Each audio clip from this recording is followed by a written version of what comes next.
Okay, right.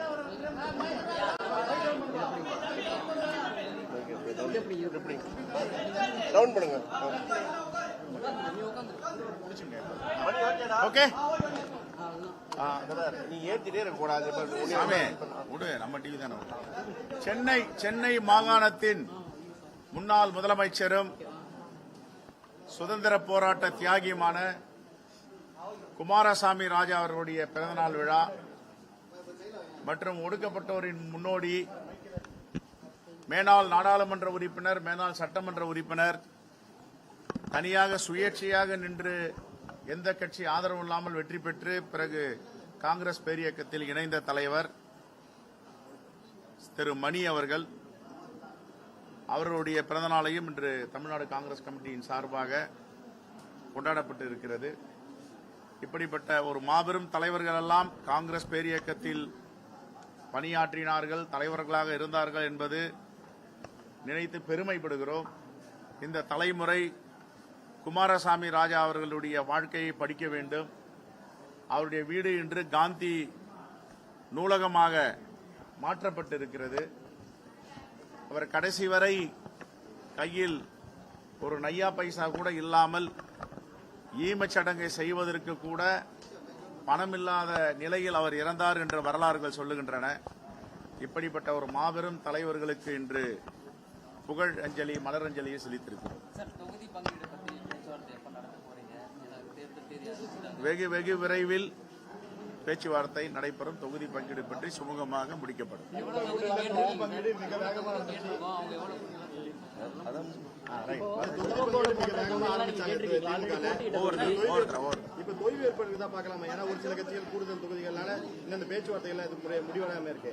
முடிஞ்சிடும், இன்னைக்கு நாளைக்குள்ள முடிஞ்சிடும். ஓகே, காங்கிரஸ்க்கு என்னைக்கு சார் அழைப்பு வந்திருக்கு? அடுத்த அழைப்பு வந்துருச்சா? இதெல்லாம் பேசி முடிஞ்ச பேர் முறைப்படி அழைப்பார்கள். தொகுதி பங்கீடு நடைபெறும். வருவாங்க. இப்ப பாண்டிச்சேரி 9ஆம் தேதி, நாட்கள் இல்லை, குறுகிய காலங்கள் தான் இருக்கின்றன.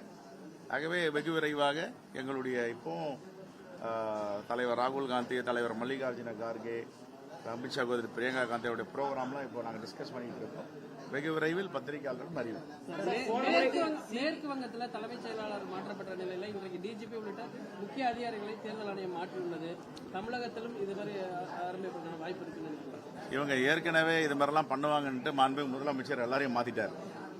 இவங்க என்ன பண்ணுவாங்கன்னு அவருக்கு தெரியும். அதனால மோடி எல்லாரையும் ஏமாத்தலாம், தமிழ்நாட்டை ஏமாத்த முடியாது. எப்படியோ என்ன சொல்லுவாங்க, வேண்டியமான அதிகாரின்னு மாத்துவாங்க. வந்த உடனே நீங்க என்ன மாத்துறது, நானே மாத்திரன்னு எல்லாரையும் மாத்தி சாதாரண துறையெல்லாம் போட்டு விட்டாங்க. புதிய முகங்கள்லாம் அதிகாரிகள் வந்து இதுதான் ஜனநாயகம், டெமோக்ராட்டிக். ஆக ஜனநாயகத்தை படித்திருக்கின்ற நம்முடைய முதலமைச்சர் நீங்கள் என்ன செய்வீர்கள் என்று அறிந்து அது ஏற்கனவே எல்லா அதிகாரிகளையும் 3 வருடங்களுக்கு மேல் யார் பணியில் இருந்தார்களோ, மாவட்ட ஆட்சித்தலைவர், மாவட்ட காவல்துறை கண்காணிப்பாளர், உயர் அதிகாரிகள் எல்லாத்தையும் மாத்திட்டார்.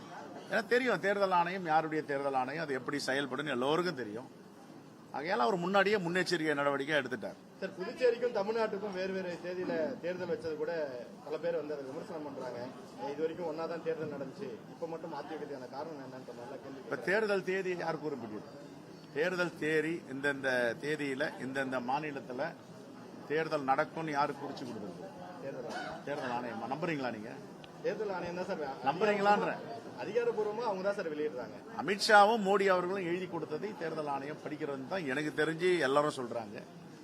உங்களுக்கு எதனா தெரிஞ்சுதான் சொல்லுங்க. இல்ல சார், அப்படி மாத்தி வைக்கிறதுக்கான காரணம் என்னன்னு யோசிக்கிறீங்க? அப்படி எதனா வேற எதனா காரணம் இருக்கா? எல்லாத்திலயும் காரணங்கள் உண்டு, காரணிகள் உண்டு. ஏன் பாரத பிரதமர் எல்லா மாநிலத்திலையும் டூர் ப்ரோக்ராம் முடிக்கிற வரைக்கும் நோட்டிபிகேஷன் கொடுக்காம இருந்தாங்க?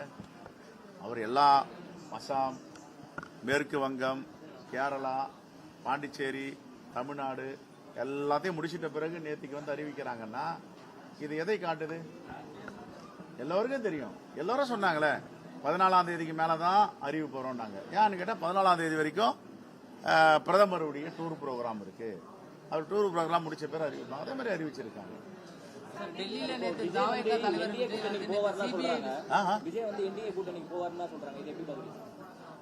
அவருக்கு தெரியும் அவருடைய எதிர்காலத்தை எப்படி நிர்ணயிச்சுக்கணும், எப்படி ஏற்படுத்திக் கொள்ள வேண்டும் என்று. அப்படி ஒரு அபாயகரமான தற்கொலை முடிவை எடுக்க மாட்டாருன்னு நான் முழுமையா நம்புறேன்.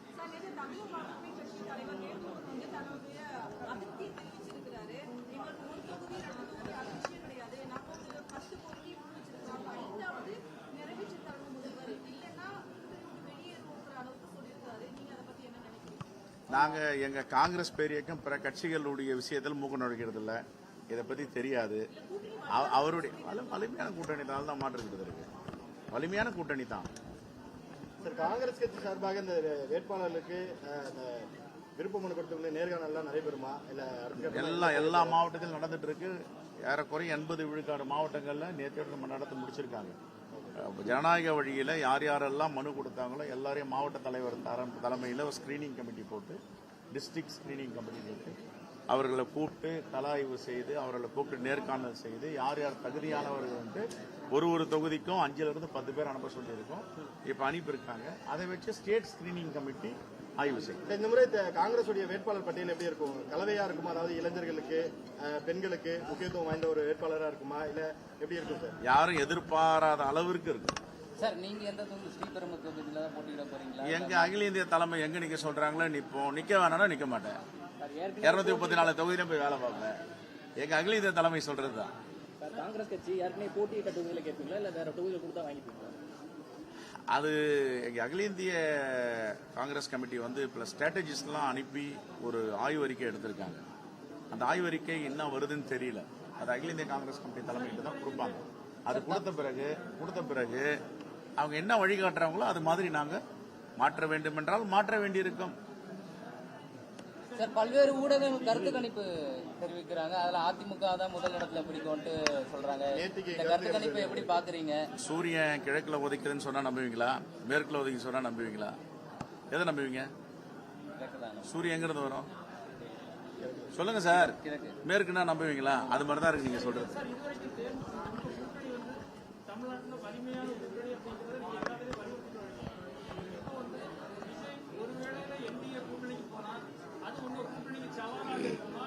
இன்னும் 10 தொகுதி அதிகமா வெற்றி பெறுவோம்.